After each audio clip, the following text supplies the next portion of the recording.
Salam, hörmətli müəllimlər, dəyərli abituriyentlər. Bugün coğrafiya fənnindən 2024-cü ildə keçirilmiş 9-cu siniflər üçün fənn olimpiyadası suallarının izahını verməyə çalışacağıq. Vaxt itirmədən keçək suallarımıza. Sual 1. Cədvələ əsasən uyğun sıraları müəyyən edin. 85 dərəcə şərq uzunluğuna aid fikirləri müəyyən etməyə çalışacağıq. Birinci, baxağın. 2 materiklə kəsişir. Diqqət etsək, 85 dərəcə şərq uzunluğu 2 dənə materiklə kəsişir. Bir Avrasiya materikidir, bir də Antarktida materikidir. Deməli, doğru fikirdir. 2. Bakı şəhəri ilə yerli vaxt fərqi 2 saat 40 dəqiqədir. Ümumiyyətlə, yer öz ox ətrafında 1 dərəcəyə 4 dəqiqə fırlanır. Bunu da tapmaqdan ötürü bilirik ki, yer kürəsi tam bir dövrə vuranda 360 dərəcə dövrə vurur və bunu da 24 saata, dəqiqə ilə dedikdə 1440 dəqiqəyə başa vurur. Çünki 24 saat 1440 dəqiqədir. 360 dərəcəni 1440 dəqiqəyə başa vurursa, 1 dərəcəni neçə dəqiqəyə başa vurar? Tənasüblə tapanda görəcək ki, bunu da 4 dəqiqəyə başa vurur. 2 dənə məntəqə arasında vaxt fərqini də tapanda, onlar arasındakı coğrafi uzunluq fərqini tapıb 4-ə vurarlar ki, dəqiqəyə çevrilsin. Deməli, Bakı şəhəri 50 dərəcə şərq uzunluğunda yerləşir. 85 dərəcə şərq uzunluğu ilə arasında 35 dərəcə fərq var. 1 dərəcə 4 dəqiqə edirsə, 35 dərəcə neçə dəqiqə eləyər? Aydın məsələdir ki, bu da 140 dəqiqə eləyəcək. 140 dəqiqəni də saata çevriləndə 2 saat 20 dəqiqə eləyər. Çünki 1 saatımız 60 dəqiqədir. Burada yazılıb 2 saat 40 dəqiqə. Deməli, yanlış fikirdir. Çıxacaq. Çinin ərazisi ilə kəsişir. 85 dərəcə şərq uzunluğu təxmini Tibet yaylasının ərazisinə düşür ki, Tibet yaylasından keçir ki, Tibet yaylası da Çinə məxsusdur. Deməli, doğru fikirdir. 1-dən 3 doğru fikirdir. İndi isə 120 dərəcə qərb uzunluğuna aid fikirlərə baxaq. 17-ci saat qurşağının orta meridianıdır. Biz saat qurşaqlarını tapanda verilən coğrafi uzunluğu 15-ə bölürük. Əgər şərq yarımkürəsindədirsə, 15-ə böldükdən sonra aldığımız cavab tamdırsa və ya qalıq zamanı, qalıq 7,5-dən kiçikdirsə, tam hissəni götürürük. Qalıq 7,5-dən böyükdürsə, üzərinə 1 əlavə edib cavabı götürürük. Qərb yarımkürəsində olduqda isə sadəcə fərq odur ki, sonda aldığımız cavabı 24-dən çıxırıq. İndi 120 dərəcə qərb uzunluğudur. 120-ni 15-ə böləndə 8 tam düşər. 8 tam. İndi qərb yarımkürəsində olduğu üçün sonda 24-dən 8-i çıxarıq. Edəcək 16-cı saat qurşağı. 17-ci saat qurşağı deyil. Deməli, səhv fikirdir. 5. Rusiya və ABŞ ilə kəsişir. 120 dərəcə qərb uzunluğu ABŞ ilə, Kanada ilə kəsişir, amma Rusiya ilə kəsişmir. Çünki Rusiya Avrasiya materikindədir. 120 dərəcə qərb uzunluğu Şimali Amerika materikini kəsişir. Deməli, 5 də səhvdir. 3 yarımkürədə yerləşir. Ümumiyyətlə, 0 dərəcə ilə 180 dərəcəlik coğrafi uzunluqlardan başqa digər coğrafi uzunluqları hamısı 3 yarımkürədə yerləşir. Şərq uzunluqları şimal, cənub, şərq yarımkürəsində yerləşir. Qərb uzunluqları şimal, cənub, qərb yarımkürəsində yerləşir. Deməli, 120 dərəcəlik qərb uzunluğu 3 yarımkürədə yerləşəcək. Şimal, cənub, qərb yarımkürəsi. Deməli, doğru fikirdir. Birincidə oldu 1-dən 3, doğru fikir. İkincidə oldu 6-cı fikir. Deməli, cavabımız 1, 3, 6 olacaqdır. O da D variantıdır. İkinci sual. Tropik siklonların yayıldığı ərazini seçin. Ümumiyyətlə, tropik siklonları tropik enliklər arasında mövcud olur. Bunlar daha çox Cənubi Şərqi Asiyada, bir də Mərkəzi Amerikada mövcud olur. West Hind adaları bölgəsində. Cənubi Şərqi Asiyada tayfun adları belə küləklər. Cənubi Şərqi Asiyada tayfun adlanır. Mərkəzi Amerikada isə əsasən bunlar qasırğa adlanır. Diqqət etsək, bu ərazilərə də uyğun gələn ərazilər Avstraliyanın şimal-qərbi, Madagaskar adası, Şri-Lanka adası uyğun gəlir. Cavabımız 1, 3, 5 olacaqdır. Cavab C variantı. Üçüncü fikir. Doğru fikirləri müəyyən edin. Yağıntıların intensivliyi ilə qurun sularının səviyyəsi düz mütənasibdir. Bəli, çünki yağıntılar nə qədər çox düşərsə, qurun sularının səviyyəsi də yuxarı qalxacaqdır. Deməli, doğru fikirdir. Xəzər dənizində buxarlanma ilə buxarlanma qabiliyyəti arasında ən böyük fərq onun cənub hissəsindədir. Buxarlanma qabiliyyətinin böyük olması üçün havanın temperaturunun yüksək olması lazımdır. Buxarlanma qabiliyyəti də havanın həm temperaturu buxarlanma da havanın temperaturu yüksək olmalıdır. Ümumiyyətlə, buxarlanma ilə buxarlanma qabiliyyəti arasındakı fərq kiçikdirsə, deməli, isti və rütubətli ərazi olmalıdır. Həmçinin su sahələri olmalıdır. Fərq deyirsə, nisbətən, belə deyək, temperaturun aşağı olduğu hissələr olmalıdır. Biz də bilirik ki, Xəzər dənizində buxarlanma ilə buxarlanma qabiliyyəti arasındakı ən böyük fərq, yəni suyunun şirin olmasından da məlumdur bu. Volqa çayının belə deyək, tökülməsi ilə də əlaqədar. Xəzər dənizinin şimalındadır fərq böyükdür. Buxarlanma qabiliyyəti ilə buxarlanma arasındakı fərq Xəzər dənizinin şimalındadır. Ən az fərq isə cənubundadır. Deməli, ikinci fikir səhvdir. 3. Avstraliya materikinin şimal hissəsinə düşən yağıntıların illik miqdarı Antarktida materikinin şimal hissəsinə düşən yağıntıların illik miqdarından daha çoxdur. Avstraliyanın şimal hissəsi subekvatorial iqlim qurşağında yerləşir. Yağıntılar demək olar ki, ilin isti dövründə düşsə də yağıntıların miqdarı daha çoxdur. Antarktidada isə şimal hissəsi soyuq Antarktika, subantarktika iqlim qurşağında yerləşir. Yağıntıların miqdarı azdır. Deməli, bu fikir doğrudur. 1-dən 3 hələ ki doğrudur. Ölkəmizin əksər dağlıq ərazilərində yağıntıların çox hissəsi dekabr-yanvar aylarına düşür. Azərbaycanda bir-birindən fərqli olaraq iqlim tipləri var. Məsələn, yayı quraq keçən soyuq iqlim, qışı quraq keçən soyuq iqlim, yayı quraq keçən mülayim isti iqlim, qışı quraq keçən mülayim isti iqlim, yağıntıları bərabər paylanan soyuq iqlim və yaxud da yağıntıları bərabər paylanan mülayim isti iqlim. Bu da ərazidən asılı olaraq yağıntıların müxtəlif dövrlərdə düşməsinə səbəb olur. Bəzi ərazilərdə yağıntılar əsasən yaz aylarında düşür.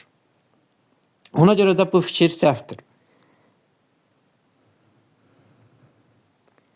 Alyaska sahillərinə bol yağıntı düşməsinin əsas səbəbi şimal-şərq küləkləridir. Alyaskada yağıntıların çox düşməsinə səbəb demək olar ki, isti Alyaska cərəyanı və şimali sakit okean isti cərəyanıdır ki, bunlar da nisbətən şərqdən, qərbdən, cənub-qərbdən əsən küləklərdir. Deməli, bu fikirdə yanlışdır. Aralıq dənizi üzərində formalaşan siklonlar rütubətin miqdarının artmasına səbəb olur. Bəli, bu doğru fikirdir. Deməli, cavabımız olacaq 1, 3, 6. Variantı. 4. Doğru olmayan fikirləri müəyyən edin. İsti və soyuq okean cərəyanlarının qarşılaşdığı sahələrdə güclü dalğalar yaranır. Məlumdur ki, isti cərəyanlar isti su kütlələridir, soyuq cərəyanlar isə soyuq su kütlələridir. İstər-istəməz bu ərazilər bu müxtəlif xüsusiyyətə malik su kütlələri toqquşduqda dalğaların da güclü dalğaların yaranmasına səbəb olacaqdır. Bu doğru fikirdir. Bizdən isə doğru olmayan fikirləri istəyir. Deməli, ona görə bunu biz çıxacaq. Ekvatorial və tropik enliklərdə ən böyük sahəni sakit okean tutur. Bizə məlumdur ki, elə ən isti okean sakit okeandır. Bunun da səbəbi ekvatorial və tropik enliklərdə geniş sahə tutmasıdır. Bu da doğru fikirdir. Bizə isə doğru olmayanlar tələb olunur. 3. Okeanda yaranan bütün növ dalğalar xarici qüvvələrin təsiri ilə formalaşır. Xeyr, çünki məsələn tsunami kimi, məsələn tsunami dalğalarının demək olar ki, zəlzələ, vulkan püskürməsi nəticəsində baş verir ki, bu da daxili proseslərin təsiri ilə baş verir. Ona görə bu doğru fikir deyil. Ona görə bu cavabı götürəcəyik. 4. Korozisiya və Golf Stream cərəyanları eyni daimi küləklərin təsiri ilə yaranır. Biri, korozisiya cərəyanı Avrasiyanın şərqində, Golf Stream cərəyanı isə Şimali Amerikanın şərqindədir və hər ikisi qərb küləklərinin tropiklərdən bir növ qütblərə doğru əsən qərb küləklərinin təsiri ilə formalaşır. Doğru fikirdir. Bizə isə doğru olmayan lazımdır. Kaliforniya və kənar okean cərəyanları hərəkət etdikləri ərazilərdə okean duzluğunun artmasına səbəb olur.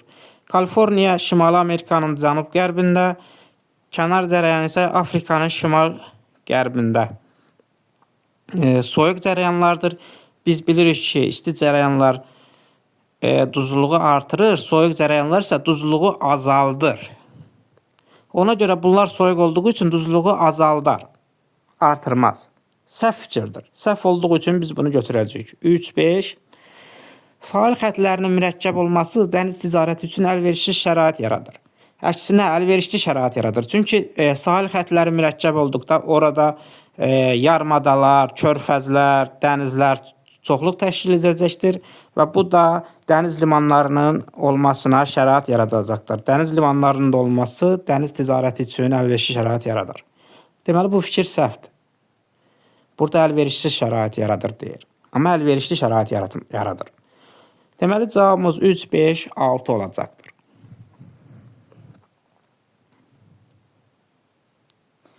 5-ci sual. Cədvələ əsasən uyğunsuzluğu müəyyən edin. Uyğunsuzluğu. 22 iyun tarixindən başlayaraq Şimal qütb dairəsində gündüzlərin uzunluğu artar yoxsa azalar? 22 iyun tarixindən bizdə məlumdur ki, Şimal yarımkürəsində 22 iyunda Şimal yarımkürəsində ən uzun gündüzlər olur, ən qısa gecələr. Ən uzun gündüzlər. Deməli, 22 iyunda ən uzun gündüz olursa, 23 iyundan etibarən Şimal yarımkürəsində gündüzlərin uzunluğu azalmağa başlayacaq. Ona görə cavabımız bu doğrudur. Bizdən isə uyğunsuzluğu istəyir. Bakı şəhərində günorta vaxtı şaquli cisimlərin kölgə uzunluqları. Dedi ki, 22 iyundan sonra istər-istəməz gündüzlərin uzunluğu azalacaq. Gündüzlərin uzunluğu azaldıqca günəş şüalarının düşmə bucağı da azalacaq. Günəş şüalarının düşmə bucağı azaldıqca istər-istəməz kölgə artar. Məntiqi yolla məsələn şifahi bir misal verək. Məsələn, günorta vaxtı görürük ki, günəşin düşmə bucağı çoxdur, kölgənin uzunluğu az olur. Amma səhər səri olsun, gün batan vaxtı olsun, günəşin düşmə bucağı az olur, kölgə isə artır. 22 iyundan sonra da Bakı şəhərinə günəş şüalarının düşmə bucağı azalacaq deyə kölgənin də uzunluğu artar. Bu da doğru fikirdir. Bizə isə uyğunsuzluq istəyir. Yenə götürməyəcək. 23 iyun tarixindən başlayaraq gecə-gündüzün uzunluqları arasında fərq 22 iyundan sonra günəş ekvatora doğru yönəlir. Ekvatora doğru yönəldikcə gecə ilə gündüzün uzunluğu bir növ bərabərləşməyə doğru gedir. Bərabərləşməyə doğru gedirsə, gecə ilə gündüzün uzunluqları arasında fərq azalar, artmaz, azalar. Ona görə bu səhv fikirdir. Bizdən də səhv fikirləri seçmək tələb olunur. Biri 3'dür. Cənub tropik xəttində günorta vaxtı günəş şüalarının düşmə bucağı. 22 iyundan sonra günəş cənuba doğru getdiyinə görə burada da cənub yarımkürəsində də günəş şüalarının düşmə bucağı artacaq. Bu doğru fikirdir, götürməyəcəyik. 5. Tropik işıqlanma qurşağının sahəsi. Ümumiyyətlə, İşıqlanma qurşaqlarının sahəsinin dəyişməsi yerin orbit müstəvisində meyilliyin dəyişməsi nəticəsində baş verə bilər. Bizdə də hal-hazırda Yerin orbit müstəvisində meylliyi 66,5 dərəcədir və bu dəyişmir. Hal-hazırda dəyişməzdir deyə bu tropik işıqlanma qurşağının sahəsinin artıb azalmasına heç bir aidiyyəti yoxdur. Deməli, bu da səhv fikirdir. 3-5 hələ ki səhv fikirdir. 23,5 cənub enliyində yer kürəsinin xəyali oxu ətrafında orta fırlanma surəti. Fırlanma surəti belə deyək, coğrafi enlikdən asılı olaraq dəyişir. Coğrafi enlikdən asılı olaraq dəyişir. Amma bu yerin günəş ətrafında fırlanması ilə əlaqədar hər il dəyişir deyə belə bir şey yoxdur. Bu dəyişməzdir. Yəni il ərzində günəş şüalarının belə deyək, düşmə bucağından asılı bir şey deyil. Yerin fırlanma sürətinin dəyişməsi. Yerin öz ox ətrafında fırlanma sürəti yerin öz ox ətrafında fırlanmasından asılı olaraq dəyişir. O da coğrafi enliklər üzrə dəyişir. Yerin də öz ox ətrafında fırlanması ən yüksək sürəti ekvatordadır. Minimum sürəti isə qütblərdədir. Bu da il boyu eyni olur. Bir enlik üçün eyni olur. Bu fikir də səhvdir. Deməli, cavabımız 3, 5, 6 olacaqdır. C variantı. 6. Cədvələ əsasən uyğun sıraları müəyyən edin. 1. Şimali Amerika materiki üçün. 2-də Avrasiya materiki üçün seçəcəyik. Deməli, Şimali Amerika materiki üçün uyğun sıralar hansılardır? Ərazisi 2 yarımkürədə 3 işıqlanma qurşağında yerləşir, sahillərini 3 okean suları yuyur. Şimali Amerika, şimal və qərb yarımkürəsində yerləşir, deməli 2 yarımkürədə yerləşir. Onu həm tropik xətləri, həm də şimal qütb dairələri kəsdiyi üçün, deməli bu tropik işıqlanma qurşağı şimal mülayim, şimal qütb işıqlanma qurşağında yerləşir, 3 işıqlanma qurşağında yerləşir. Və onu sakit okean, şimal buzlu okean, Atlantik okeanı əhatə etdiyi üçün 3 okean suları ilə də yuyulur. Qərbdə sakit okean, şimalda şimal buzlu okean, şərqdə də Atlantik okean suları yuyulur. 3 okeanla yuyulur. Deməli, doğru variantdır bu. 2. Sahillərində mərcan mənşəli adalara rast gəlinmir. Mərcan mənşəli adalar daha çox tropik enliklər arasında yerləşmişdir. Tropik işıqlanma qurşağında da yerləşmişdir, başqa deyimlə desək. Və bu da mərkəzi Amerikada, West Indiz adaları ətrafında mərcan mənşəli adaların olmasını göstərir. Deməli, bu fikir səhvdir. Burada isə rast gəlinmir deyilir, əksinə rast gəlinir. Yalnız fəaliyyətdə olan vulkanlara rast gəlinir. Xeyr, burada həm fəaliyyətdə olan vulkanlar Şimali Amerikada, həm də sönmüş vulkanlara rast gəlinir. Məsələn, Reynir, Şasta, Orizaba kimi fəaliyyətdə olan vulkanlar varsa, McKinley, başqa adıyla Denali dağı da sönmüş vulkan vardır, məsələn. Deməli, bu fikir də səhvdir. Hələ ki, Şimali Amerika üçün birinci fikir doğrudur. Avrasiya materiki üçün şərq və cənub ucqar nöqtələrinin yerləşdiyi yarımadalar orta qırışıqlıq mərhələsində formalaşıb. Bəli, şərq ucqar nöqtəsi Çukot yarımadasında yerləşir. Mezozoy yaşlı orta qırışıqlıq vilayətində yerləşir. Cənub ucqar nöqtəsi də Malakka yarımadasında yerləşir. Bu da orta qırışıqlıq zonasına aiddir. 1-4 hələ ki doğrudur. Çin, Koreya, Cənubi Çin və tar platformaları mövcuddur. Bəli, platforma sahələri mövcuddur. 1-4-5 hələ ki doğrudur. Sahillərinin yalnız kənar dənizləri suları yuyur. Biz bilirik ki, dənizlər 3 cür olur. Daxili dənizlər, kənar dənizlər və adalararası dənizlər. Fikir versək, Avrasiyanın məsələn Aralıq dənizi olsun, Qırmızı dəniz olsun sahillərini yuyan, onlar da daxili dənizlərdir. Yalnız kənar dənizlər demək doğru deyil. Doğru cavabımız 1-4-5'dir. Cavab B variantı. 7. İki müşahidəçidən birincisi digərinə zəng edərək qeyd etdi ki, onun olduğu coğrafi uzunluqda günəş saatı ilə saat 04:20'dir. Həmin anda 22,5 dərəcə qərb uzunluğunda digər müşahidəçi Günəş saatı ilə 22:40 olarsa, birinci müşahidəçinin dayandığı coğrafi uzunluğu müəyyən edin. Bunun üçün ilk növbədə coğrafi enlik çəkərik. Məsələn, coğrafi koordinat mən həmişə uşaqlara deyirəm, coğrafi koordinat qeyd edin, həm ekvator, həm də Greenwichi qeyd edin. Bunun şimalda, cənubda olmasının saata heç bir aidiyyəti yoxdur. Çünki eyni coğrafi uzunluqda, şimalda olsun, cənubda olsun, saat eyni olur, eyni coğrafi uzunluqda. Məsələn, 2 dənə məntəqə çəkirik burada. Məsələn, bunu çəkməyə bilərik, elə ekvator üzərində qeyd edək. Məsələn, birində saat 22:40'dır. 22:40'dır. Digərində 04:20'dir. 04:20'dir. Deyə bilərsiniz ki, bunları yerlərin dəyişik yaza bilməzdikmi? Yerlərin dəyişik yaza bilərdik. Onda da demək olar ki,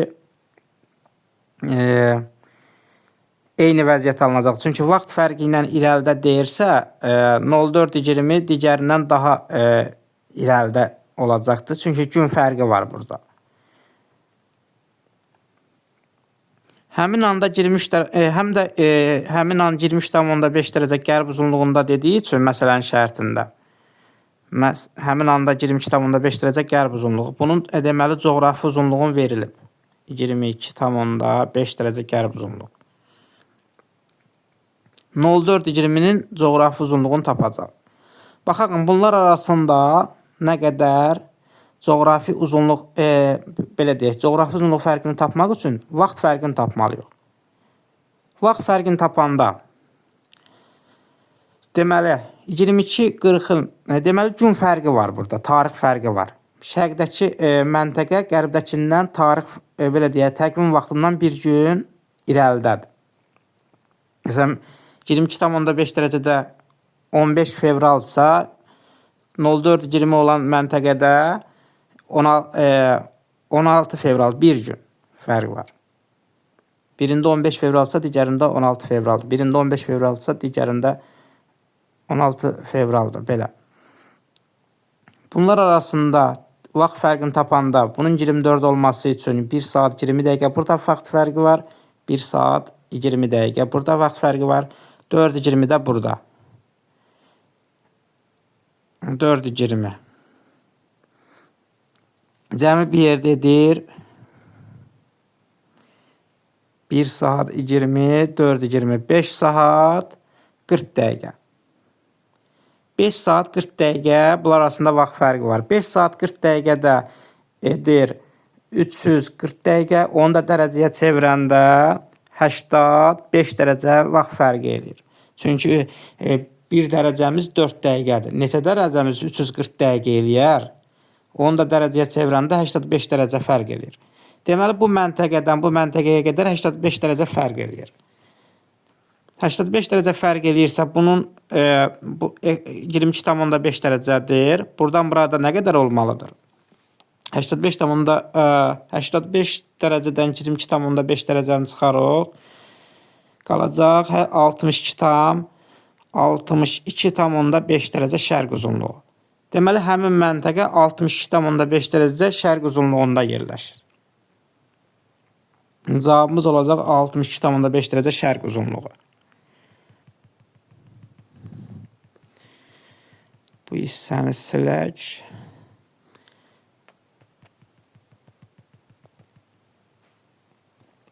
Növbəti sual. 8-ci sual. Azərbaycan ərazisində yayılan torpaqlarla bağlı doğru fikirləri müəyyən edin. Doğru fikirlər. 1. Azərbaycanda qırmızı qonur torpaqlara rast gəlinir. Qırmızı qonur torpaqlar əsasən ekvatorial, subekvatorial enliklərdə mövcud olur. Azərbaycan isə subtropik mülayim enliklərdə yerləşir. Deməli, səhv fikirdir. 2. Rütubətliyinə görə dağ meşə torpaqları qonur və qəhvəyi olaraq 2 tipə bölünür. Bəli, Azərbaycanda nisbətən quraq ərazilərdə qəhvəyi dağ meşə torpaqları, ondan hündürdə rütubətin nisbətən çox olduğu ərazidə isə qonur dağ meşə torpaqları üstünlük təşkil edir. Deməli, ikinci fikir doğrudur. 3. Dağ çəmən torpaqları dağ meşə torpaqlarına nisbətən daha hündür ərazilərdə yayılıb. Demək olar ki, Azərbaycanda belə deyək də, düzənlikdən dağlara doğru yarım səhra, quru çöllər, sonra dağ çölləri, dağ meşələri, dağ çəmənləri, sonra subnival, nival landşaftları yerləşir ki, demək olar ki, dağ meşədə qonur və qəhvəyi dağ meşə torpaqları, dağ çəmən landşaftında isə dağ çəmən torpaqları, ibtidai, torflu, dağ çəmən torpaqları yayılmışdır. Deməli, bu fikirdə doğrudur. Dağ çəmən torpaqları dağ meşə torpaqlarından hündürdə yerləşir hündürlüyünə görə. 2 ilə 3 doğrudur. Küraraz ovalığında qara torpaqlara rast gəlinir. Qara torpaqlar, belə deyək, dağ çöllərində mövcud olur. Küraraz ovalığı isə yarım səhra landşaftında yerləşir. Burada əsasən boz qonur, boz çəmən torpaqlar yerləşir. Deməli, 4-cü fikir səhvdir. Sarı torpaqlar yalnız Talış dağlarında rast gəlinir. Bu fikir də səhvdir. Çünki sarı torpaqlar yalnız Talış dağlarında deyil, Lənkəran ovalığında da mövcuddur. 5-ci fikir də səhvdir. Azərbaycanda rütubətliyin çox olduğu ərazilərdə sarı torpaqlara rast gəlinir. 6. Qobustan, Abşeron və Naxçıvanın dağətəyi ərazilərində boz qonur torpaqlar geniş yayılıb. İstəyir Qobustan, Abşeron olsun, Naxçıvanın dağətəyi əraziləri olsun, quraq iqlimdə yarım səhra landşaftında yerləşir. Yarım səhra landşaftında torpaqları boz torpaqların növləridir. Bəli, bu fikir doğrudur. Cavabımız olacaq 2, 3, 6. Doğru cavab 2, 3, 6'dır. 9. Eylerven diaqramını tamamlamayan bəndi müəyyən edin. Deməli, Şimali Amerika ilə Cənubi Amerikanın oxşar xüsusiyyətləri olmayanları seçəcək. Sual işarəsi oxşar xüsusiyyətlərinin olduğunu göstərir. Amma biz ona uyğun olmayanı götürəcəyik. Okeanların sahəsi qurunun sahəsindən daha çoxdur. Şimal yarımkürəsi, Cənub yarımkürəsi. Bunların oxşar olmayanlarını götürəcəyik. Okeanların sahəsi qurunun sahəsindən daha böyükdür. Bəli, hər ikisində daha böyükdür. Çünki elə Cənubi yarımkürəsində fikir verirsək, elə Cənubi Amerika, Antarktida, Avstraliya yerləşir. Kiçik materiklərdir demək olar ki, əksər hissəsi Hind okeanı olsun. Çünki elə Cənubi Amerikanın sahəsi 18 milyon kvadrat kilometr, Antarktidanın sahəsi 14, Avstraliyanın sahəsi 9. Demək olar ki, Afrikanın da yarı hissəsi götürülür. Elə belə deyək, 30 milyonda Afrikanın sahəsi, 30 milyon kvadrat kilometrdə 15'ini götürək. Amma təkcə Hind okean sahəsi 75 milyon kvadrat kilometrdir. Təkcə Hind okean sahəsi ilə onlardan çox gəlir. Şimal yarımkürəsində də fikir verirsək, təkcə demək olar ki, Şimali Amerika ilə Avrasiya 54'dür, Şimali Amerika 24 milyon kvadrat kilometrdir. Bir yerdə 78 milyon kvadrat kilometr eləyir. Afrikanın da elə 20 milyon kvadrat kilometrini desəm orada 98 milyon kvadrat kilometr. Amma elə Sakit okeanın elə 180 milyon kvadrat kilometrsə, onun elə 80'ı Şimal yarımkürəsində yerləşəndə Şimal buzlu okeanın 14 milyon əlavə edəndə elə gedib onlara bəs edir, heç Atlantik okeanı hesablamağa ehtiyac qalmır. Üstünə gəlməyə ehtiyac qalmır. Bu fikir doğrudur hər ikisi üçün. 2. Amazon, Kongo və Zambezi çayları yerləşir. Bunların hər iki tamamlaması üçün hər ikisinin hamısının demək olar ki, ekvator xətti kəsməlidir ki, həm şimalda yerləşsin, həm cənubda yerləşsin. Sadəcə Kongo çayını demək olar ki, kəsir. Deməli, səhv fikirdir. Həm konvergent, həm də divergent sərhəddə yerləşən adalar mövcuddur. Bəli, hər iki yarımkürədə həm toqquşma, həm də ayrılma zonasında yerləşən obyektlər vardır. Konvergent toqquşma zonadır, litosfer havalarının toqquşma zonasıdır. Divergent isə ayrılma zonasıdır. Məsələn, konvergent zonada şimal yarımkürəsində məsələn Yapon adaları yerləşir. Divergent zonada məsələn İslandiya, Azor adaları misal göstərmək olar. Cənub yarımkürəsində toqquşma zonasında Məsələn, toqquşma zonasında, məsələn, belə deyək, Yava adalar şimal yarımkürəsində yerləşir. Üzr istəyirəm. Məsələn, Yeni Zelandiyada siz misal göstərmək olar. Ayrılma zonasında da, məsələn, Müqəddəs Yeleyin adasını göstərmək olar. Deməli, 3 də doğrudur. Okean cərəyanları sağa meylidir. Ümumiyyətlə, şimal yarımkürəsində yerin öz ox ətrafında fırlanması ilə əlaqədar olaraq, ümumiyyətlə, okean cərəyanları olsun, küləklər olsun, şimal yarımkürəsində sağa, cənub yarımkürəsində sola meylidir. Ona görə fərqlidir. Bu da səhvdir. 2 ilə 4 hələ ki fərqlidir. Cavabımızı da götürəcəyik. Qırmızı qonur torpaqlara rast gəlinir. Qırmızı qonur torpaqlar dedik ki, ekvatorial, subekvatorial qurşaqlarında yerləşir. Daha çox rast gəlinir. Demək olar ki, həm şimal yarımkürəsində, həm cənub yarımkürəsində subekvatorial qurşağı var. Soyuq okean cərəyanları yalnız meridian istiqamətində hərəkət edir. Şimal yarımkürəsində heç bu demək olar ki, cənub yarımkürəsində qərb küləkləri fikir verirsək, coğrafi enliklər üzrə hərəkət edir. Ona görə də bu fikir səhvdir. Deməli, cavabımız səhv fikirlərimiz olacaq 2, 4, 6. Cavab D variantı. 10. 40 dərəcə cənub enliyi, 70 dərəcə şərq uzunluğu, bir də 40 dərəcə cənub enliyi, 110 dərəcə qərb uzunluğu arasındakı ən qısa məsafə 1 bölünsün 30 milyon miqyaslı xəritədə neçə santimetr olar? Gəlin bu məntəqələrin coğrafi koordinatlarını qeyd eləyək. Ekvator, Greenwich. 40 dərəcə cənub enliyi. 40 dərəcə cənub enliyi. Biri 70 dərəcə şərq uzunluğu, 70 dərəcə şərq uzunluğu, biri isə 110 dərəcə qərb uzunluğu. Deməli, bunlar arasında ən qısa məsafəni ümumiyyətlə tapmaq üçün, bunlar arasında məsafəni 2 cür hesablamaq olar. Birinci, coğrafi enlik fərqi üzrə. Məsələn, buradan bura qədər. Digər isə qütbü aşmaqla tapmaq olar. Əgər coğrafi enlik üzrə hərəkət edəcəksə, baxırıq arasında nə qədər coğrafi uzunluq fərqi var. 110 dərəcə qərb uzunluğu ilə 70 dərəcə şərq uzunluğu arasında 180 dərəcə coğrafi uzunluq fərqi var. 180 dərəcə coğrafi uzunluq fərqi var. Bunları da, məsələn, kilometrə çevirəndə biz bilirik ki, 40 dərəcə paraleldə 1 dərəcə qövsün uzunluğu 85,4-dür. Onda 180 dərəcənin də fərqi nə olacaq? 180-ı vurarıq 85,4-ə.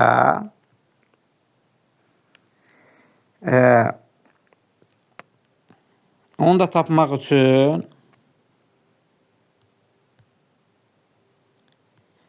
deməli 180 vurulsun 85,4-ə. 15.372 kilometr məsafə gəlir. 15.372 kilometr. Digər isə qütbü aşmaqla taparıq. Məsələn, 40 dərəcə cənub enliyindən, məsələn, belə deyək, qütbü aşmaqla beləsinə gələrik. Buradan da fikir verəyin, 40 dərəcə cənub enliyindən 90 dərəcə cənub qütbünə gələrik. 50 dərəcə buradan fərq edir, 50 dərəcə də buradan bura qədər gəlməyə fərq edir, 100 dərəcə. Biz də bilirik ki, 1 dərəcəlik meridian qövsünün uzunluğu 111 kilometrdir. 111-i də 100-ə vuranda o da eləyəcək 11.100 kilometr. İndi baxaq, ən qısa məsafə hansı oldu? 15.372 yoxsa 11.100? Əlbəttə ki, 11.100. İndi xəritədəki məsafəni də tapanda həqiqi məsafəni, yəni 11.100-i bölərlər miqyasın məxrəcinə, yəni 30 milyona. Biz də onu izahlı miqyas şəklində yazanda 1 bölünsün 300 kilometr eləyir. Bölərlər, yəni 300 kilometrə. O da eləyəcək cavabımız təxminən 37 santimetr. Burada da elə cavab E variantında var. Deməli, cavabımız E variantıdır. 11-ci sual. Doğru fikirləri müəyyən edin. Qalxibik-gen zirvəsinin yerləşdiyi dağ fali dağ hesab edilir. Qalxibik-gen zirvəsi yerləşir Skandinaviya dağlarında. Skandinaviya dağları da qədim dağdır. Deməli, doğru dağdır. Çünki tektonik dağlar bildiyimiz kimi qırışıq fali dağlara bölünür. Qırışıq dağlar cavan dağlardır. Qırışıq fali dağlar yenidən törənmiş dağlardır. Fali dağlar da qədim dağdır. Skandinaviya dağları da qədim dağdır. Qədim dağlara da biz fali dağlar deyirik. Deməli, bir doğrudur. 2. Karpat dağlarının mütləq hündürlüyü Pirney dağlarının mütləq hündürlüyündən daha çoxdur. Karpat dağlarının mütləq hündürlüyü 2655 metrdir. Pirney dağlarının mütləq hündürlüyü 3404 metrdir. İndi Pirney böyükdür yoxsa Karpat dağları? Karpat 2655, Pirney 3404. Deməli, bu yanlış fikirdir. Karpat dağlarının mütləq hündürlüyü Pirney dağlarından hündür deyil, alçaqdır. 2 səhvdir. 3. Alp dağları Fransa, İsveçrə, Avstriya və İspaniyanın arasında yerləşir. İlk üçü doğrudur, lakin İspaniyanın ərazisində yerləşmir. Səhvdir. İspaniyanın arasında yerləşən Pirney və Əndəlüs dağlarıdır. 3 də səhvdir. 4. Orta Avropanın Atlantik okean sahillərində qurunun tektonik əyilməsi baş verir. Deməli,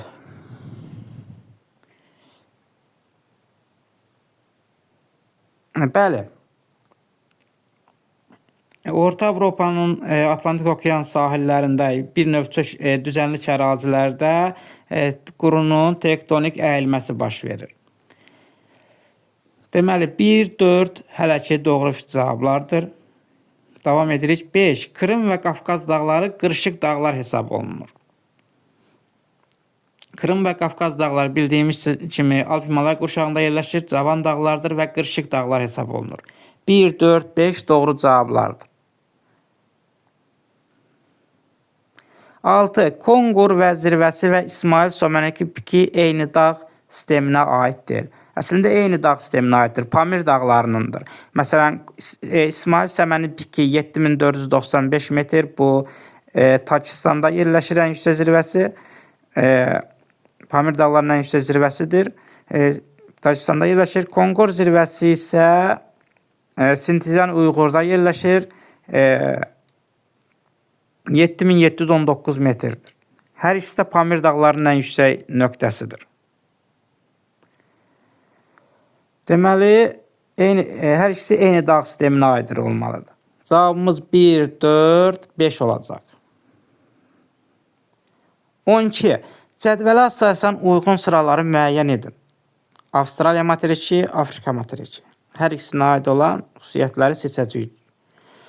Mütləq hündürlüyü ən aşağı olan nöqtəsi Cənubi-Qərbi Asiya regionunda yerləşir. Avrasiya materikinin mütləq hündürlüyünün ən aşağı olan nöqtəsi Cənubi-Qərbi Asiya regionunda yerləşir. Ən alçaq nöqtəsi Ölü dəniz səviyyəsidir. O da Yordaniya tərəfdə Cənubi-Qərbi Asiya regionunda yerləşir. Doğru fikirdir. 2. Ən uzun çay yalnız bir ölkə ərazisindən axır. Deməli, ən uzun çay Yansız çayıdır. Yansız çayda Çinin ərazisindən axıb Sakit okeana tökülür. Bu da doğru fikirdir. 3. Sahillərini yalnız 3 okean suları yuyur. Avrasiya materikini 4 okean suları yuyur. Şimal buzlu okean, Hind okeanı, şimalda Şimal buzlu okean, cənubda Hind okeanı, qərbdə Atlantik okeanı, şərqdə Sakit okean. 4 okean suları yuyur. Səhv fikirdir bu. Keçdik indi Afrika materiki üçün uyğun fikirlər. Həm şimal, həm də cənub hissəsində codyarpaqlı meşə və kolluqlar təbii zonası mövcuddur. Codyarpaqlı meşə və kolluqlar subtropik İqlim qurşağında yerləşir. Aralıq dəniz iqlim tipində yerləşir. Subtropik Aralıq dəniz iqlim vilayətində yerləşir və demək olar ki, Avrasiyanın ucqar şimalı, ucqar cənubu Aralıq dənizi vilayətində subtropik iqlim qurşağının Aralıq dənizi vilayətlərinə rast gəlinir və deməli doğru fikirdir. Cavab 1, 2, 4'dür. E variantı. 5'e de baxaq. İnşa etmiş ölkələr qrupuna daxil olan ölkə mövcud deyil. Afrikada inşa etmiş ölkələr qrupuna daxil olan ölkə mövcud deyil. Fikri yanlışdır. Çünki Cənubi Afrika Respublikası inşa etmiş ölkələr qrupuna aiddir. 6. Mülayim işıqlanma qurşağı yerləşmir. İstəyir Afrika materikini cənub tropikdə kəsir, şimal tropikdə kəsir. Deməli, Afrika həm şimal mülayim işıqlanma qurşağı, həm tropik işıqlanma qurşağı, həm də cənub mülayim işıqlanma qurşağında mövcuddur. Bu fikirdə deməli yanlışdır. Cavab 1, 2, 4. E variantı. 13. Doğru fikirləri müəyyən edin. Doğru fikirlər. Zond və Filippin adaları Malay arxipelagına aiddir. Hər iki ada Cənubi Şərqi Asiyada yerləşir. Hər ikisi də Malay arxipelagına aiddir. Doğru fikirdir. 2. Yapon, Kuril, Tasmaniya adaları litosfer tavalarının konvergens sərhədində yerləşir. Yəni toqquşma zonasında yerləşir. Yapon adaları ilə Kuril adaları doğru fikirdir. Lakin Tasmaniya adası litosfer tavalarının toqquşma zonasında yerləşmir. 3. Efiopiya yaylasının mütləq hündürlüyü Atlas dağlarının mütləq hündürlüyündən daha çoxdur. Efiopiya yaylasının hündürlüyü rastlaşan dağlarıdır. 4600 metrdən artıqdır. 4600 səhvimsə 28 metr olmalıdır. 4600 metrdən hündürdür. Atlas dağları isə 4165 metrdir. Deməli, Efiopiyanın mütləq hündürlüyü, rastlaşan dağların hündürlüyü Atlas dağlarından çoxdur. Bu fikir doğrudur. Ladoqa və Titicaca gölləri platformada yerləşir. Ladoqa gölü Avropada yerləşir, platformada yerləşir. Titicaca Ant dağlarında yerləşir, geosinkronalda yerləşir. Deməli, bu fikir səhvdir. 5. Xocaşen və Qovdaq silsilələri eyni tektonik zonada yerləşir. Xocaşen silsiləsi bir növ Azərbaycandan söhbət gedir. Xocaşen silsiləsi Mingəçevir su anbarının yuxarısında, şimal hissəsində yerləşir və bu Kür tektonik zonasında yerləşir. Qovdaq silsiləsi isə Böyük Qafqaz tektonik zonasında yerləşir. Bunlar fərqli tektonik zonalarda yerləşir.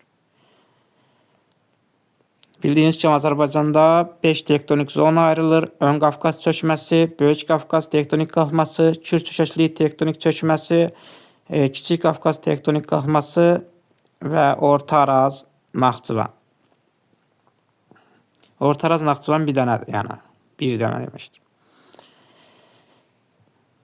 Deməli, bu da fikir səhvdir. 6. K2 zirvəsi Qaraqorum dağlarında yerləşir. Bəli, Qaraqorum dağlarında yerləşir. Deməli, doğru cavablarımız oldu 1, 3, 6. Cavab 1, 3, 6. D variantı.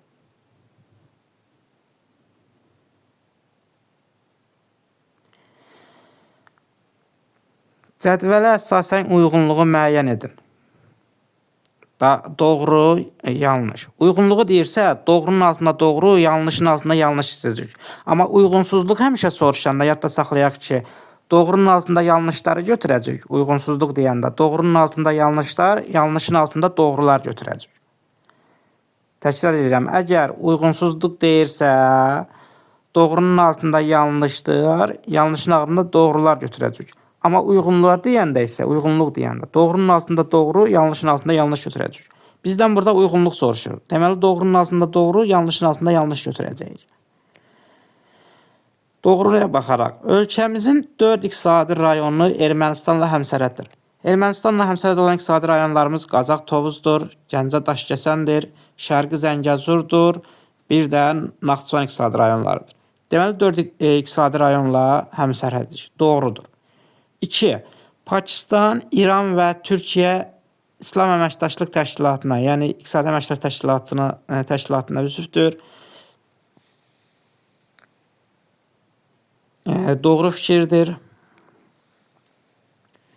Sonra üçüncü, Amazon və Kongo çaylarının hövzələrində, böyük zond adalarında havanın orta iliş temperaturu 15-20 dərəcədir. Bunlar bildiyimiz kimi ekvatorial iqlim qurşağında yerləşir. Bu hövzələrdə də, ekvatorial enişlərdə də havanın temperaturu 25-28 dərəcə arasında dəyişir. Deməli, bu fikir səhvdir. Hələ ki, doğrunun altında 1-2 doğru oldu.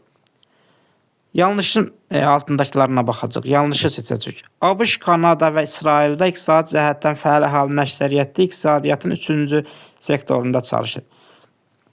İqtisadiyyatın bildiyimiz kimi 4 sektoru var. Birinci sektor hasilat sənayesidir, neft çıxartma falan. İkinci sektoru sənaye sahələr nəzərdə tutulur. Maşınqayırma, metallurgiya, kimya, meşə və s. Üçüncü xidmət sahələridir. Dördüncü sektorda əsasən informasiya sektoru nəzərdə tutulur. Üçüncü xidmət sahələri. Bildiyimiz kimi inkişaf etmiş ölkələr 3-cü, 4-cü sektorda, geridə qalan ölkələr isə 1-ci, 2-ci sektorda payı daha böyükdür. Bu ölkələrdə hamısı inkişaf etmiş ölkə olduğu üçün əhalinin əksər hissəsi xidmət sahələrində, yəni 3-cü sektorda çalışır. Bu doğrudur. Amma yanlışın altında verdiyi üçün götürməyəcəyik. 5. Bakı Tiflisi Ceyhan neft kəməri ixrac edilən neftin birbaşa Qara Dəniz limanlarına çıxarır. Xeyr, Qara Dəniz limanlarına deyil, Aralıq Dəniz limanlarına çıxarır. Deməli, səhvdir. Səhvin altında səhv, deməli, uyğundur. Cavab olacaq 1, 2, 5. 6-ya da baxaq. Faydalı qazıntıları çıxararkən lazımsız süxur qalğılarının təpələr şəklində qalaqlanması terikon təpələr adlanır. Bəli. Doğru fikirdir, amma yanlışın altında verib. Cavab olacaq 1, 2, 5. 15. Eylerven diaqramına əsasən uyğunluğu müəyyən edin. Deməli, C ilə E bir-birindən tam fərqli olmalıdır. C fikri ilə E fikri tam bir-birindən fərqli olmalıdır. ABD isə oxşar olmalıdır. C fikrinə baxırıq. Deyir, aid olduğu qitənin ən uzun sayıdır. Deməli, C-yə qitənin ən uzun sayı götürəcəyik. E-yə də Mosson rejimli olacaq.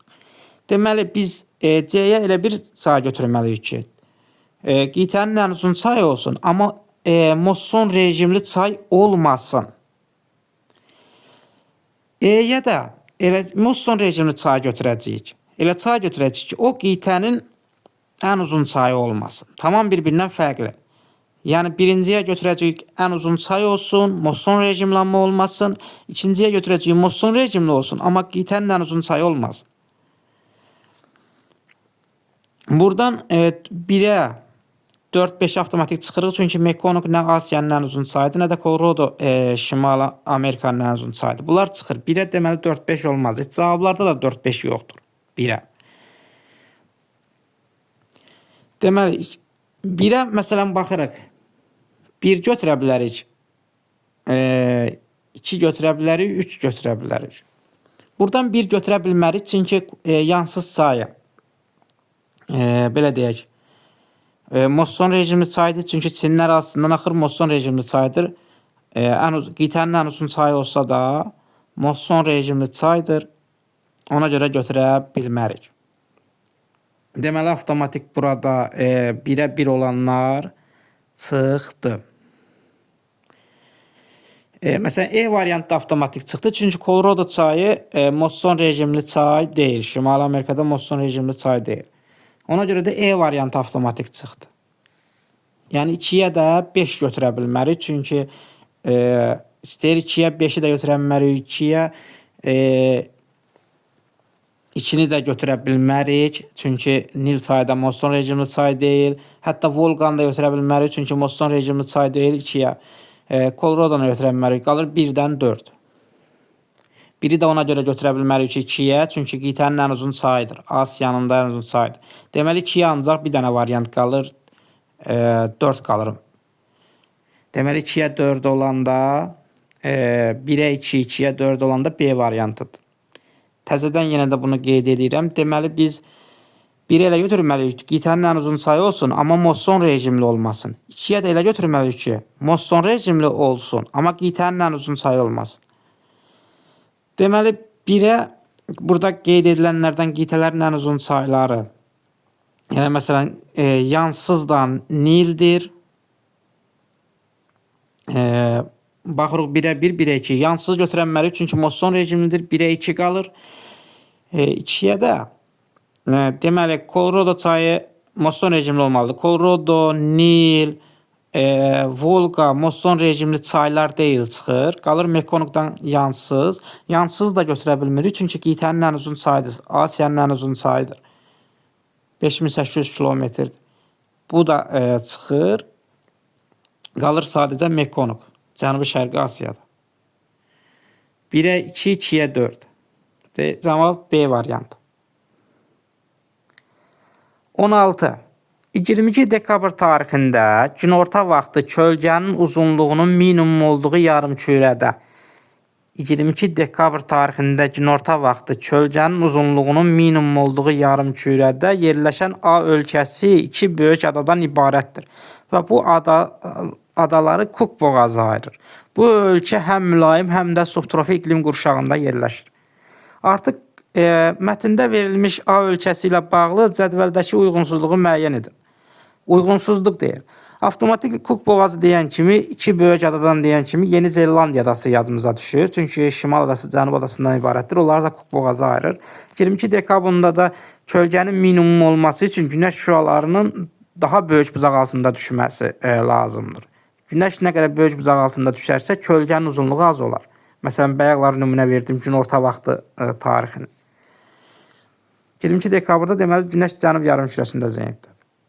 Bizdən isə Yeni Zelandiya ilə bağlı avtomatik uyğunsuz fikirləri soruşur. Yeni Zelandiyada deyir, fəaliyyətdə olan vulkanlar mövcuddur. Bəli, doğrudur. Doğruya doğru dediyi üçün doğrudur. Çünki Ruapehu vulkanı var orada. 2. Yayda tropik, qışda mülayim hava kütlələri hakim olur.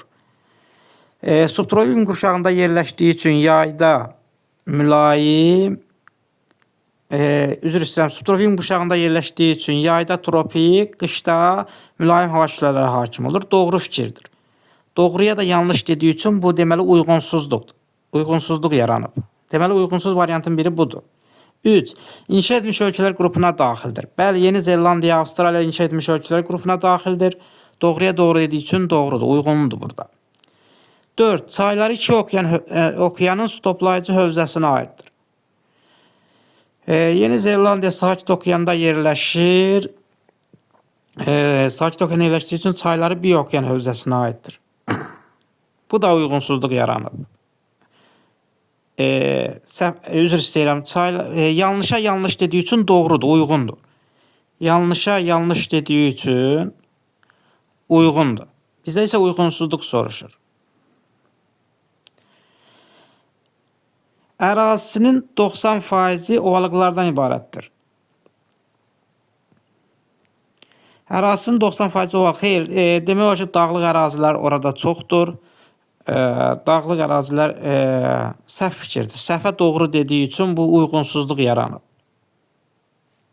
Səhvə doğru dediyi üçün uyğunsuzluq yaranıb. Cavablardan biri də budur. 2 ilə 5. 2 yarımkürədə yerləşir. Bəli, Yeni Zelandiya cənub şərq yarımkürəsində yerləşir. 2 yarımkürədə yerləşir. Doğruya yanlış dediyi üçün bu da uyğunsuzluq yaranıb. Deməli cavabımız olacaq 2, 5, 6.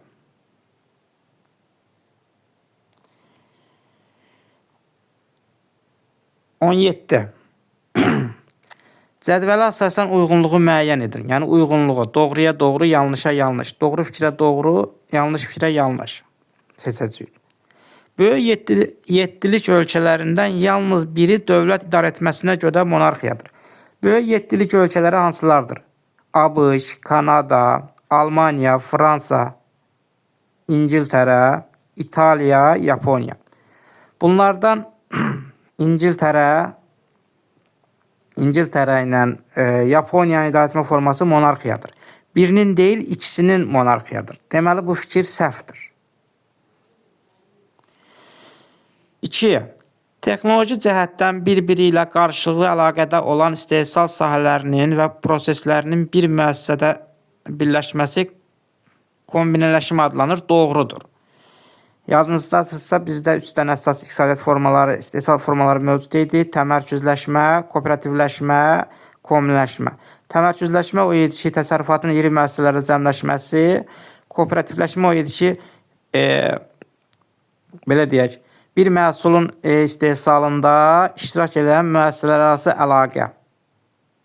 Bir məhsulun istehsalında iştirak edən müəssisələr arasında əlaqələr. Məsələn, Azərbaycanda Belarus traktorlarının istehsalı müxtəlif ölkələrdən gətirilən detallar əsasında hazırlanır. Bu kooperativləşmədir. Kombinləşmə isə bir-birinə yaxın, belə deyək, texnoloji cəhətdən bir-biri ilə qarşı əlaqədə olan istehsal sahələrinin və proseslərinin bir müəssisədə birləşməsi. Doğru fikrə yanlış deyib. Yenə də bu da uyğunsuzluqdur.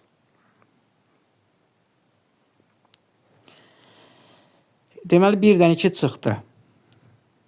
Təsərrüfatın inkişafının ilkin vaxtlarında iqtisadi və maliyyə imkanları məhdud olduğu hallarda həyata keçirilməsi mümkün olan 2 proqramdan biri seçilir. Bu zaman ehtiyatda qalan layihənin qiyməti alternativ dəyər hesab olunur. Bəli, bu doğrudur. Çünki birini seçib digərini saxlayırsan alternativ dəyər kimi. Bu doğruya doğru dediyi üçün düzdür. 3. UNEP təşkilatı təbii ehtiyatlardan UNEP təşkilatı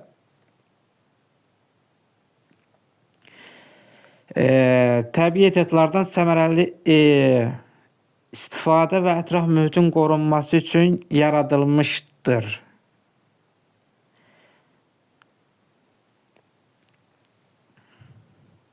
UNEP təşkilatı təbii ehtiyatlardan səmərəli istifadə və ətraf mühitin qorunması üçün yaradılmışdır. Bəli. Amma burada yanlış verib. Doğruya yanlış verdiği üçün uyğunsuzluq pozulub. Keçirik 5-ə. Kordilyer dağlarında deyər sönmüş vulkanlara rast gəlinmir. Elə biri sönmüş vulkanlardan biri Kordilyer dağlarının ən yüksək zirvəsi olan McKinley zirvəsidir. Digər adı ilə Denali zirvəsidir. Bu yanlış fikirdir. Yanlışa yanlış dediyi üçün uyğundur. 3-dən 5 hələ ki uyğundur. 22 iyun tarixində Bakı şəhərində günəş səhər şimali şərqdə çıxıb, əsasən şimal-qərbdə batır. Bəli, doğruya doğru da dediyi üçün doğru fikirdir. Çünki 22 iyun günəş şimal yarımkürəsində zenitdə olur. Məsələn, elmi cəhətdən keçən dəfə də belə bir mübahisə oldu. Elmi cəhətdən günəş tropiklər arasında dövrəyə getdiyi üçün, fırlandığı üçün. Bizə elə gəlir ki, bu günəş cənub-şərqdə çıxıb, cənub-qərbdə batır. Amma 22 iyunda yay tarixində, məsələn, adi görünüşdən baxanda bizim şimal-şərqimizdə çıxıb, şimal-qərbimizdə batır. Doğruya doğru dediyi üçün düzdür. Cavab 3'dür. 3, 5, 6. D variantı.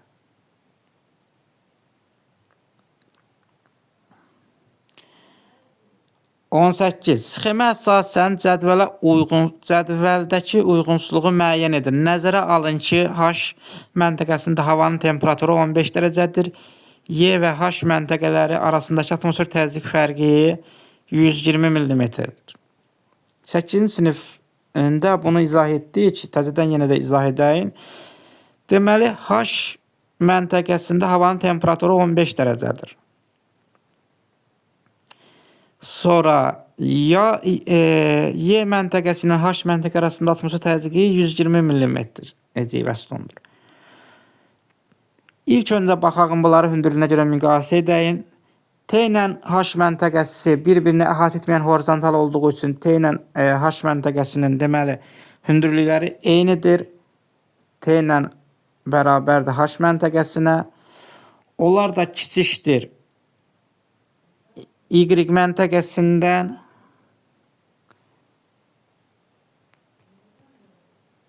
Y məntəqəsindən.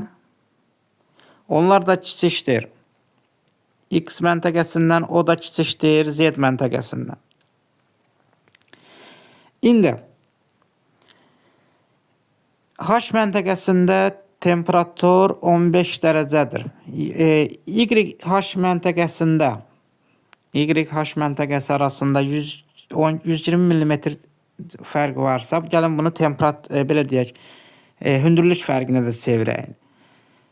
Y məntəqəsi ilə H məntəqəsi deyirsə, Y-dən T məntəqə arasında da onu götürə bilərik. Çünki T-dən H bərabərdir. Onlar belə deyək, təzyiq fərqi hər belə deyək 10 metrə 1 dərəcə civə sütunu dəyişir. Deməli, neçə metr hündürlük fərqi olub ki, 120 mm civə sütunu fərq olub. 10 metrə 1 dərəcə civə sütunu fərq yaranırsa, deməli 120 mm civə fərqinin olması üçün YH məntəqə arasında 1200 metr hündürlük fərqi var. Onlar arasında da 2 dənə horizontal fərqi olduğu üçün qarışdırmayaq. H məntəqəsi ilə T məntəqəsi olduğu üçün T ilə də Y arasında götürə bilərik. 2 dənə horizontal fərqi olduğu üçün onlar arasında kəsmə yüksəklik deməli 600 metr olacaq. Hündürlüyü 1200 metr fərq olduğu üçün Y-dən T məntəqəsi arasında. Kəsmə yüksəklik olacaq 2 dənə fərq olduğu üçün 600 metr olacaq. Kəsmə yüksəkliyi bərabərdir 600 metr. Sonra burada gəlin şərtlərə baxaq. Şərtlər əsasında onları müzakirə edək. Deyir ki, kəsmə yüksəklik 600 metrdir. Doğrudur. Bizdən isə uyğunsuzluq istəyir. Doğrunun altında səhv, səhvin altında doğru. Bu doğrudur, götürməyəcək. X və Z məntəqələrinin mütləq hündürlükləri bərabərdir. Biz dedik ki, fikir versək, X-dan Z deyil. Onlar fərqli hündürlükdədir. Çünki fikir versək, biri T məntəqəsindən 3 dənə horizontal fərqi ilə yerləşir, biri 4 dənə. Fərqlidir. X kiçikdir Z-dən. Bu yanlış fikirdir. Deməli, biz götürəcəyik gözümüz üçün cavab kimi. Verilmiş bütün məntəqələrdə temperatur 0 dərəcədən yüksəkdir. Fikir versək, burada ən az hündürlük H məntəqəsindədir, ən çox hündürlük Z məntəqəsi arasındadır. Bunlar arasında da hündürlük fərqi 2400 metrdir. Çünki 4 horizontal fərqi var. 4 horizontal da edir 2400 metr. Onlar arasında da temperatur fərqi tapanda 1000 metrə 6 dərəcə temperatur fərqi olduğu üçün 2400 metrə olacaq 14,4 dərəcə temperatur fərq. Ən alçaq məntəqə H məntəqəsidir. Orada temperatur 15 dərəcə olduğu üçün ən hündürdə Z məntəqəsi olduğu üçün aralarında da temperatur fərqi 14,4 dərəcə olduğu üçün qalır burada Z-in temperaturu olur 0,6 dərəcə. Görürük ki, Z-də ən hündürdə yerləşir 0,6 dərəcə fərq var. Temperatur var. Temperatur 0,6 dərəcədir. Selsidir. Deməli, bütün məntəqələrdə temperatur 0 dərəcədən yüksəkdir. Doğru fikirdir, amma biz uyğunsuzluq istəyirik. Doğrunun altında uyğunsuzluq sadəcə 2 oldu. Keçirik yanlışın altında doğruları seçməyə, uyğunsuzluq olsun deyə. Z məntəqəsində havanın temperaturu 0,6 dərəcədir. Doğru fikirdir. Çünki bayaq tapdıq orada. Deməli, cavabımızın da biri bu olacaq. H və X məntəqələri arasında 2400 metr fərq var. H-dan X. H-dan X arasında 3 dənə horizontal fərqi var. Onlar arasında da 1800 metr hündürlük fərqi var. Kəsmə yüksəkliyi 600 metrdir. Ona görə bu fikir səhvdir. Səhvin altında səhv dediyi üçün bu uyğundur. Bizdə isə uyğunsuzluq istəyir. T və H məntəqələr arasında keçid təmin etmək üçün körpü tikmək məqsədə uyğundur. Fikir versək, biri çayın sağ sahilində, biri sol sahilində yerləşir. Hündürlüklər də eynidir. Deməli, biz orada körpü tikə bilərik. Məqsədə uyğundur. Doğru fikirdir, amma yanlışın altında verib. Deməli, uyğunsuzluqdur. Cavabımız olacaq ona görə 2, 4, 6. 2, 4, 6 B variantı.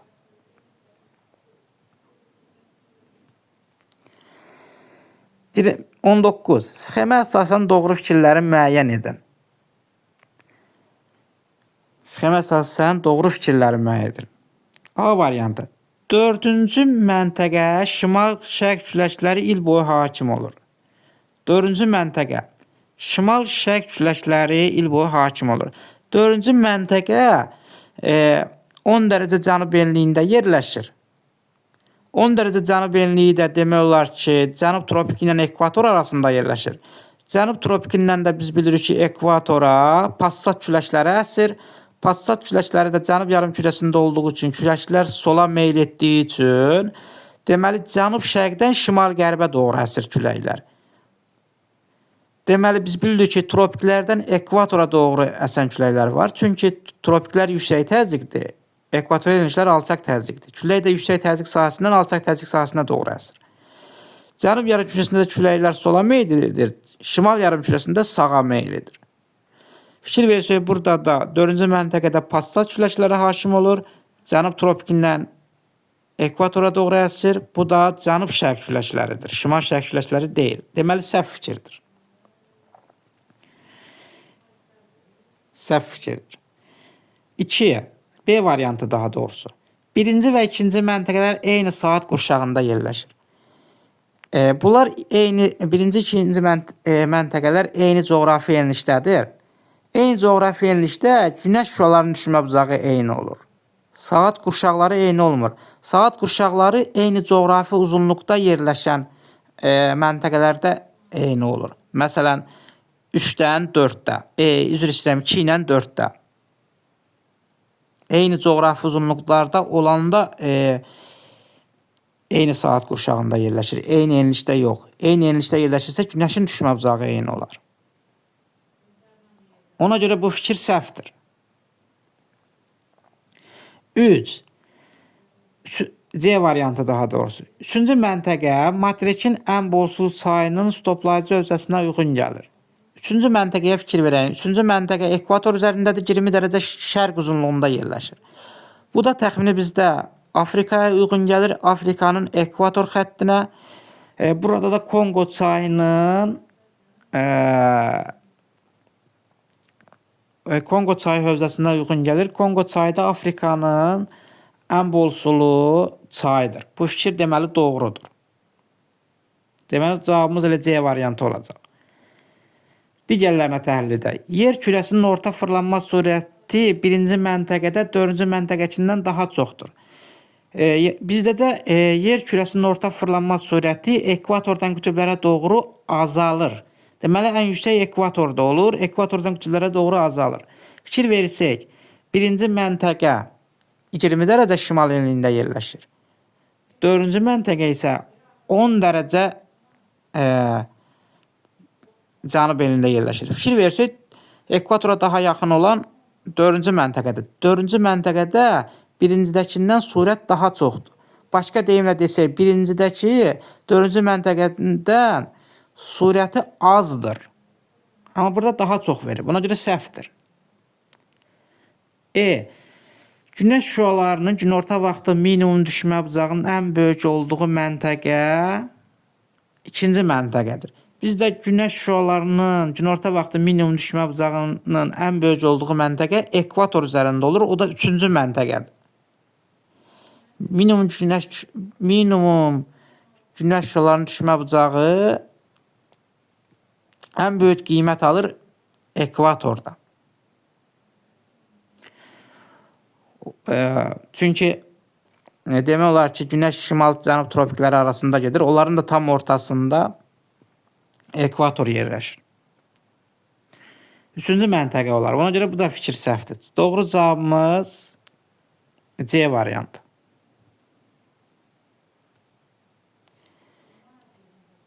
İkinci sualımız. Cədvələ əsasən süxurların metamorfləşməsinin düzgün göstərildiyi sıraları müəyyən edin. Maqmatik və çökmə süxurlar, onlar ki, çevrilir metamorfik süxurlar. Əhəngdaşı mərmərə çevrilir. Deməli, bu doğru fikirdir. Düzgün göstərildiyi sıranı istəyir. Deməli, birinci fikir doğrudur. 2. Qum daşı kvarsda çevrilir. qum daşı kvarsitə çevrilir. Ona görə burada kvarsit quma verilib səhvdir. Əslində qum daşı çökmədir, o çevrilir kvarsitə. Kvarsit qum daşına yox, qum daşı kvarsitə çevrilir. Səhvdir. Qranit qneysə çevrilir. Doğru fikirdir. Qranit maqmatik suxurdur, qneysə çevrilir yüksək temperatur nəticəsində. Gil gilli şistə çevrilir. Bəli, doğru fikirdir. Bu da doğrudur. Deməli, cavabımız 1-3-4 olacaq.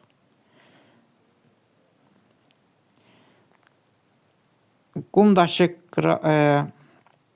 hansıdır bu? Bazalt, almaza səhvdir. Qneys, kvarsitə xeyr. Səhvdir. Bunların ikisi də hələ metamorfik suxurlardır. Səhvdir, səhvdir. Cavabımız 1-3-4-dür. 21. Doğru fikirləri müəyyən edin. Küləyin gücü ilə sürəti tərs mütənasibdir. Əslində düz mütənasibdir. Çünki küləyin güclü olanda sürəti də güclü olacaq. Sürəti də çox olacaq. Sürəti çoxsa gücü də çox olacaq. Birinci fikir düz mütənasib olmalıdır. 2. Havanın temperaturu aşağı düşərsə, doymamış hava doymuş havaya çevrilə bilər. Bəli, bu doğru fikirdir. Çünki hər temperaturun özünün su saxlama qabiliyyəti var. Tutalım ki, temperatur yüksək olur. Məsələn, tutalım ki, 30 dərəcədə 30 qram su saxlaya bilir. Hal-hazırda havada 20 qram su buxarı var. Hələ bu doymamışdır. Çünki havada 1 kubmetr havada 30 dərəcə temperaturda 30 qram su saxlaya bilir. 30 qramdan keçdi ki, yağıntı düşür. Doymuş vəziyyət olur. Amma hal-hazırda 20 qram su buxarı var. Havanın temperaturu aşağı düşür. Məsələn, 20 dərəcəyə düşür. 10 dərəcə aşağı düşdü, gəldi çatdı 20 dərəcəyə. 20 dərəcədə isə 1 kubmetr hava maksimal 17 qram su saxlaya bilir. Amma havada var 20 qram. Deməli, 20 qram 17 qram üçün çoxdur. Deməli, hava doyub, hətta 3 qram da artıq qalıb. O yağıntı verir. Deməli, bu doğru fikirdir. 2 doğru fikirdir. 3. Yanvar ayında Bakı şəhərində cənub küləkləri hakim olur. Yanvar ayında Bakı şəhərində cənub küləkləri hakim olur. Cənub xəzri küləkləri əslində ilin isti dövründə əsir. Cənub gilavar küləkləri, üzr istəyirəm. Cənubdan gilavar küləkləridir. İlin isti dövründə xəzri küləkləri isə yanvar ayında şimal şərq küləkləri, şimal şərq küləkləri hakim olur. 3 də səhvdir. 4. Meteoroloji stansiyalarda havanın nisbi rütubətliyi higrometr vasitəsilə ölçülür.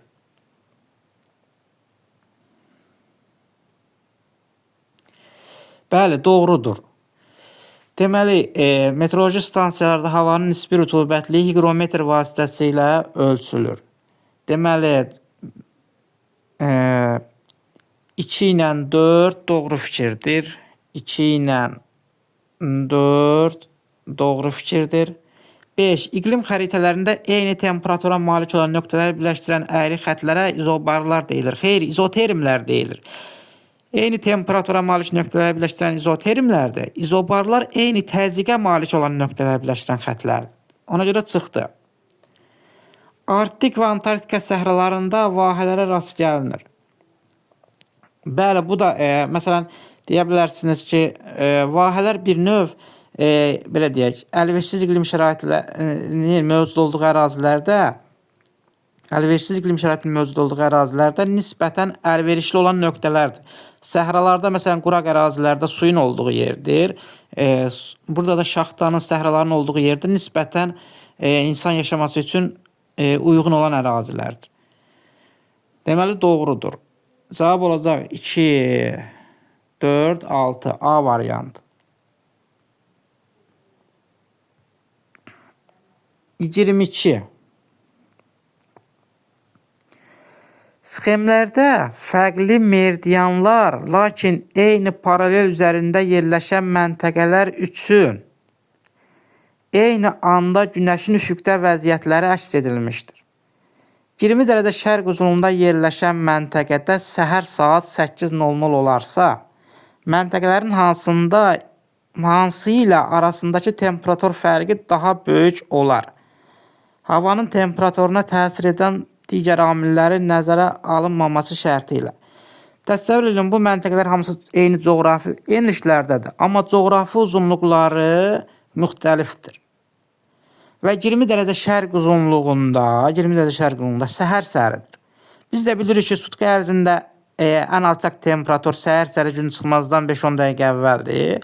Sutka ərzində ən yüksək temperatur da günortadan 2 saat sonradır, 2-3 saat sonradır. Buradakı məntəqələrə fikir versək, K məntəqəsində artıq gün batır. Məsələn, L məntəqəsində hələ günortaya var. Məsələn, P məntəqəsində günortadır, saat 12. T məntəqəsində günortadan 2-3 saat sonradır. Z məntəqəsində hələ səhər səhəridir. Səhər səhərdən belə deyək də, günortaya qədər arası vaxtdır. Təxmini saat 9 radələr falan. Burada da deməli səhər səhəri ilə temperatur fərqi ən çox olacaq, fərq olacaq hansı məntəqədir? Günortadan 2-3 saat olan məntəqə. T məntəqəsidir. Cavabımız olacaq ona görə E variantı. Bir də qeyd edirəm, sutka ərzində temperatur fərqinin daha böyük olması deyirsə, biz də bilirik ki, ən az temperatur olur səhər səhəri, ən yüksək temperatur olur günortadan 2-3 saat sonra. Deməli, hansında daha çox deyirsə, biz ən alçaqdan ən yüksəyin arasındakı fərqi tapacaq. Da digər deyimlə deyəcək, ən yüksək temperaturdan ən alçaq temperatur arasında fərqi tapacaq. Buradakı məntəqələrdən də ən yüksək temperatur T məntəqəsində qeyd olunub. Bu da cavab E variantı doğrudur. 23. Avrasiya materikinin sxemdə göstərildiyi materiklərlə oxşarlığını müəyyən edin. Avrasiya materikinin yəni Afrika ilə, Şimali Amerika ilə, Cənubi Amerika ilə oxşarlıqlarını müəyyən edirik. İndi başlayaq Afrika ilə.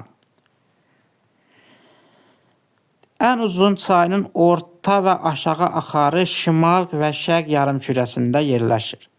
Orta və aşağı axarı. Deməli, Avrasiyanın ən uzun çayı Yansız çayıdır. Yerləşir Çinin ərazisində, yəni şimal və şərq yarımkürəsində. Afrikanın ən uzun çayı isə Nil çayıdır. Nil çayının da orta aşağı axarı yerləşir şimal şərq yarımkürəsində. Deməli, bu doğru fikirdir. Deməli, A doğru oldu. 1-ə A. Bir hissəsi mülayim işıqlanma qurşağında yerləşir.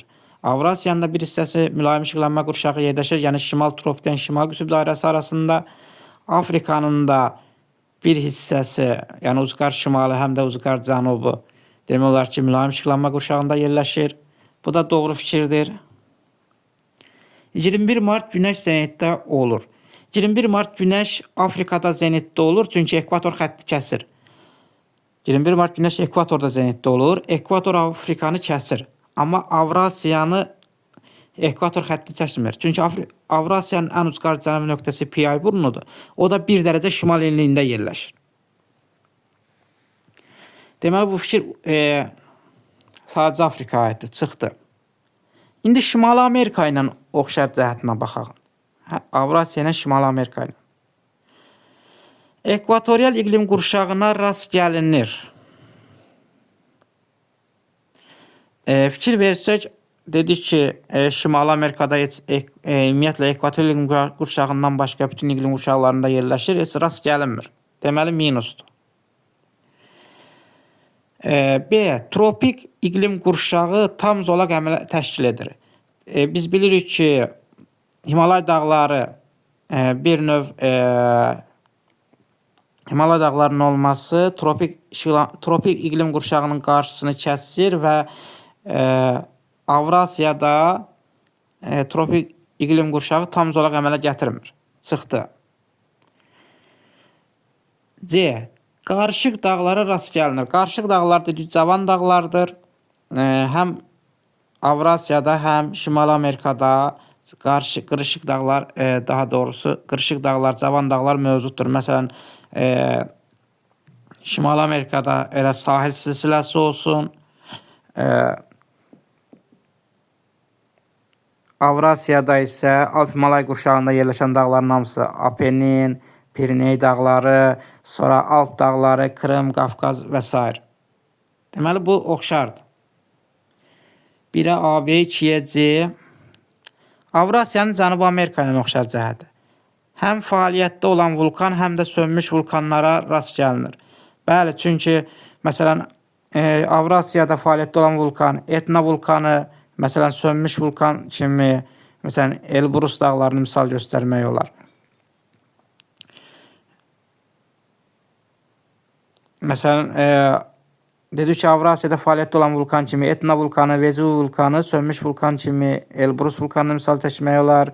Amma məsələn, Cənubi Amerikada da fəaliyyətdə olan vulkanlar kimi Lulyalovka vulkanının adını çəkə bilərik, sönmüş vulkanı kimi, məsələn, Çimbarosonun adını çəkə bilərik. Deməli, doğru fikirdir, oxşar fikirdir. İqlim qurşaqları təkrar olunur. Avrasiya təkcə şimal yarımkürəsində yerləşdiyi üçün, məsələn, iqlim qurşaqları ekvator kəsmədiyi üçün təkrar olunmur. Deməli, çıxdı. Qırmızı sarı ferolit torpaqlara rast gəlinir. Qırmızı sarı ferolit torpaqlarına rast gəlinir. Dedik ki, qırmızı sarı ferolit torpaqlar əsasən ekvatorial qurşağında olur. Məsələn, həm Cənubi-Şərqi Asiyada da qırmızı sarı ferolit torpaqlar var, həm də məsələn Cənubi Amerikanın